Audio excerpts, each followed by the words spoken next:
नमस्कार। आज यह वीडियो बनाने का जो मुख्य प्रयोजन है, एक उत्तर प्रदेश सरकार के विधान परिषद सदस्य हैं, पूर्व में मंत्री रहे, कई बार विधायक रहे, स्वामी प्रसाद मौर्य। उन्होंने पिछले दिनों श्री रामचरितमानस के कुछ पद चौपाइयों पर आपत्ति दर्ज करते हुए रामचरितमानस की कुछ प्रतियां जलाई और फाड़ी। माननीय स्वामी प्रसाद मौर्य जी, आप सदन के वरिष्ठ सदस्य हैं। पद का किस प्रसंग में कहाँ कैसे कहा गया, उसको गांभीर्यपूर्वक विचार करके आपको मीडिया के सामने सार्वजनिक जीवन में बोलना चाहिए। भूल गंवार शूद्र पशु नारी सकल ताड़ना के अधिकारी, यह एक पद है।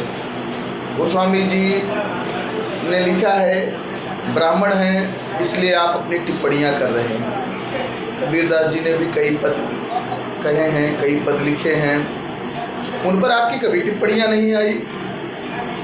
कबीरदास जी के पद पर, बिहारी जी के पद पर, रसखान जी के पद पर हम कहें तो पद वो सुना दें आपको। ताचड़ मुल्ला बाग दे बहरा हुआ खुदाए, भूल गए क्या?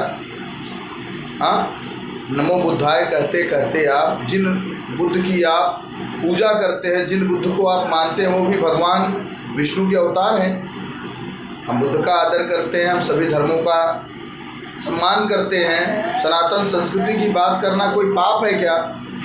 स्वामी प्रसाद मौर्य जी, आप अपना इलाज करवाइए। आप बीमार हो, आपकी बीमारी का इलाज बहन मायावती जी के चरणों में है, जिन चरणों की दास्ता स्वीकार करके आपने कई बार उत्तर प्रदेश सरकार में मंत्री, विधान परिषद, विधानसभा सदस्य निर्वाचित हुए।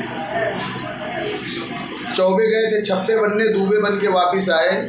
यह कहावत आप पर चरितार्थ होती है। उत्तर प्रदेश विधानसभा चुनाव के ठीक पहले आप भारतीय जनता पार्टी की सदस्यता से इस्तीफा देते हैं और समाजवादी पार्टी की सदस्यता लेते हैं और आप विधानसभा चुनाव हार जाते हैं। आपके कारण आपके बेटे और बेटी का भी राजनीतिक भविष्य अंधकारमय हो गया है। समाज की आप बात क्या करेंगे? समाज का हित क्या करेंगे? जिस ऊंचाहार से, जिस रायबरेली से आप आते हो, वहाँ आप ग्राम प्रधान का चुनाव भी नहीं जीत सकते हो। स्वामी प्रसाद मौर्य जी, आप मौर्य समाज के, पिछड़े समाज के, दलित समाज के नेता नहीं हो सकते हो। तो जब नेता नहीं हो सकते तो समाज को तोड़ने, मरोड़ने और झगड़ा लगाने का काम बंद करिए। गोस्वामी तुलसीदास जी ने रामचरितमानस में प्रेरक प्रसंगों के आधार पर चौपाइयाँ कही हैं, लिखी हैं। छंद, सवैया, पद, सोरठा और श्लोक, सबका समय समय पर अलग भावार्थ है।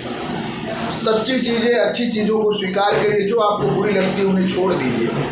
कबीरदास जी ने कहा, ऊंचे कुल का जन्मिया जे करनी ऊंच न होए। तो ब्राह्मणों पर भी उन्होंने, अगड़ी जात के लोगों पर उन्होंने कबीरदास, इसको तो आपने कभी नहीं कहा। इस समय आप बीमार हो जाते हो, आप हॉस्पिटलाइज हो जाते हो, आपको इलाज की सख्त ज़रूरत है। मैं आपके पुत्र और पुत्री सांसद संघमित्रा जी से आग्रह करूँगा कि स्वामी प्रसाद मौर्य जी का पीजीआई लखनऊ में या एम्स दिल्ली में उच्च स्तरीय इलाज कराएं, क्योंकि इलाज नहीं होगा। आप जैसे नेता मनोरंजन के लिए राष्ट्रीय पटल पर रहने आवश्यक हैं। आप रहेंगे नहीं तो लोगों का मनोरंजन कैसे होगा? देश के नायक, प्रधान सेवक नरेंद्र मोदी पर आप बात करते हो। आपको बोलने का नरेंद्र मोदी जी को कोई हक नहीं है। उन्हीं मोदी जी का फोटो लगाकर आप 2017 का विधानसभा चुनाव लड़ते हो, मंत्री बनते हो, हजारों हजार करोड़ की योजनाओं का प्रदेश सरकार में काम करते हो। जब तक अच्छे हैं, बुरे हो गए तो फिर बुरे हो गए। बहन मायावती के चरणों में पड़े रहने वाले स्वामी प्रसाद मौर्य जी, आप अपना इलाज करवाएं, नहीं तो समग्र हिंदू समाज, समग्र सनातन समाज आपके ऊपर विधिक कार्रवाई तो होगी। कई FIR हुए आपके ऊपर। वो जो रोष व्याप्त है वह किसी न किसी रूप में उग्र रूप धारण करेगा। उसके जिम्मेदार केवल और केवल आप स्वामी प्रसाद मौर्य जी होंगे। दलित की बात करते हो आप, शूद्र की बात करते हो आप शूद्र हो, आप दलित हो, आप पिछड़ों दलित शूद्रों के नेता हो? नहीं हो। आप अपना परिवार पहले संभालो, अपने बच्चों को संभालो, अपने आप को संभालो, क्योंकि आप बीमार हो। बीमार का इलाज होना अति आवश्यक है। स्वामी प्रसाद मौर्य जी, आप नेता कभी थे हमारे भारतीय जनता पार्टी में, बहुजन समाज पार्टी में कभी आप नेता थे। अभी आप नेता नहीं हो, आप खलनायक हो गए हो। आप जनता से कभी जीत के नहीं आ सकते हो।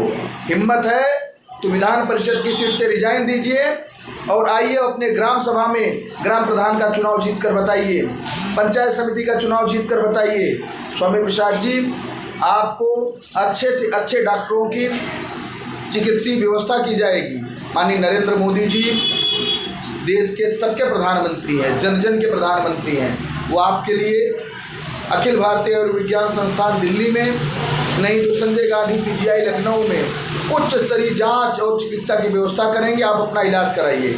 इन्हीं वाणी के साथ, इन्हीं शब्दों के साथ मैं विराम देता हूँ। जय हिंद, जय भारत, जय महाराष्ट्र, जय श्री राम।